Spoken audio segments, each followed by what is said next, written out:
Tuesday was Britain's hottest day ever recorded. Temperatures at London's Heathrow Airport topped 40.2 degrees Celsius. Translation, 104 degrees Fahrenheit. London's fire brigade declared a, quote, major incident Tuesday afternoon as several fires broke out across the city in the intense heat. It's been an unusually hot and dry summer across Europe. Spain and France have faced out-of-control wildfires, reaching all the way out to the beach in some areas. This is what climate change looks like. More frequent and intense heat, drought and fires, and tackling it requires a global effort. That's why we have international agreements like the Paris Climate Accords. The U.S. is already falling short of its goals from that landmark agreement. And thanks to a certain Democratic senator from West Virginia, it could have even more trouble going forward.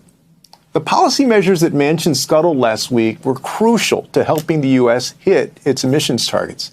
With apparently no legislative options left, the White House is turning to possible executive actions now.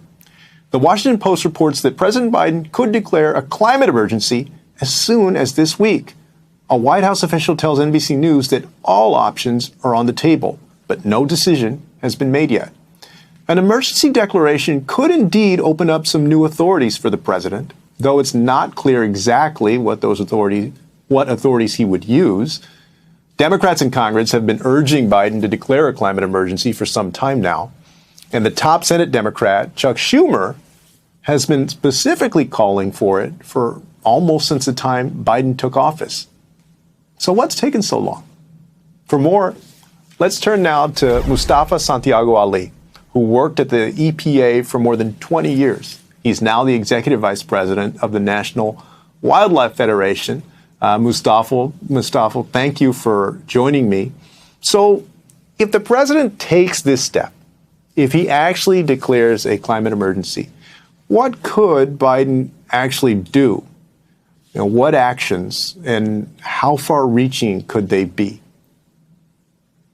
Well, first of all, thank you for having me. The president, if he decides to move forward with what you just detailed, he has the opportunity to refocus resources and to also make sure that he even further doubles down with the agencies. What I often share with folks is that, there is an opportunity right now with many of the sets of actions that we have in place in our federal agencies to actually help to make real change at the EPA.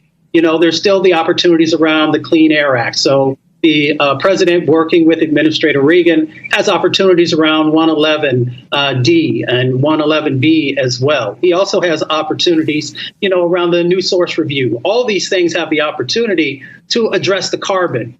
He also has the opportunity to work to make sure that the leasing that's going on, that we begin to phase that process out so that we can also eliminate much of the methane that's going forward.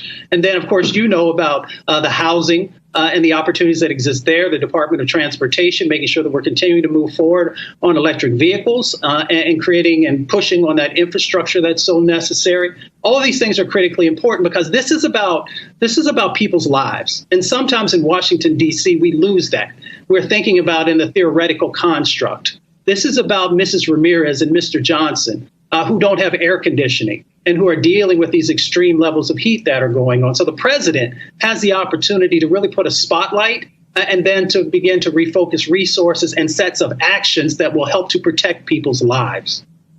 No question, the pressure on President Biden to declare a climate emergency has been growing.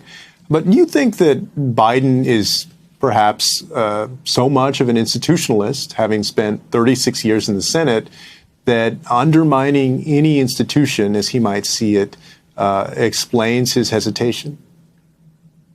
Well, I don't want to get inside of the president's head. We know the steps that are necessary to be able to move forward to address the climate crisis that is happening in this moment. It's not something that's going to happen years down the road. We're dealing with it right now.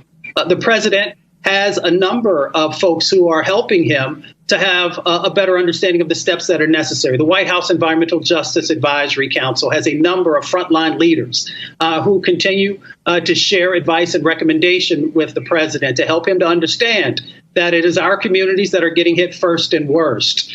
So I would hate to say that he is an institutionalist, I would say that he is an individual who likes to try and find not only comprehensive strategies, but also collaboration. What I continue to raise, and many others, is that we need to have authentic collaborative partnerships that are happening. And that means that the president may have to push on folks who are putting people's lives in danger, who are weakening our children's future, and who are also limiting economic opportunities moving forward.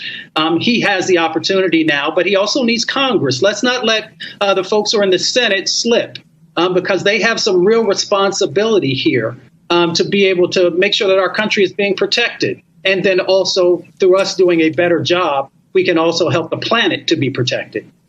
So we've talked about the administration. You mentioned Congress. Let's talk about the third branch, the Supreme Court. Of course, the Supreme Court recently struck down the EPA's ability to curb power plant emissions, the Clean Power Rule. So is it possible that the White House is thinking, look, well, if we declare a climate emergency by executive action, it's just going to be struck down by the Supreme Court? I mean, what do you make of that? We know that there have been other instances. For instance, the evictions moratorium last year comes to mind, where the administration extended the eviction moratorium after expressing some hesitancy because they believed that it would get struck down by the Supreme Court. And ultimately it did, but it bought some time. What does that mean in this context of a climate emergency?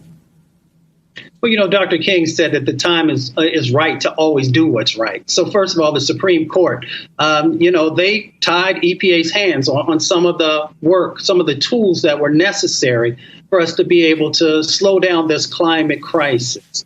With that being said, we find ourselves in this moment where, we have so many communities across our country who are asking for the Supreme Court, who are asking for the three branches of government to get their act together and to actually be able to protect their lives.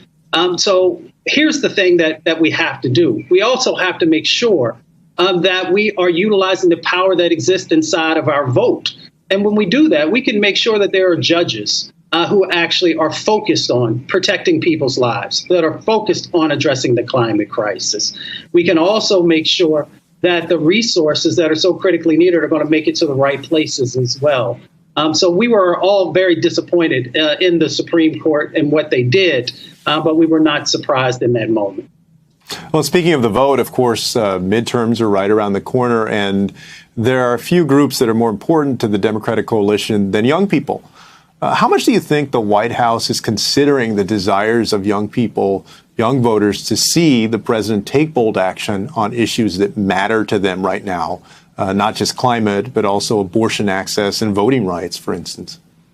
I hope they're listening to the voices of our young leaders from all across the country, from Appalachia and the Rust Belt and the Gulf Coast and Puerto Rico and Alaska.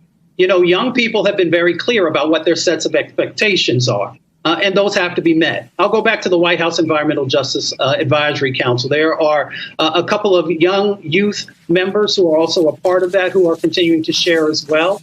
But I sure hope that this administration is listening around both student loans, listening around reproductive rights, listening around the climate crisis, because young people can and will vote. And we want to make sure that that part of the overall paradigm is being shored up as well. So let's listen to what our young people are sharing with us, since they have to deal with the choices that we make today, tomorrow.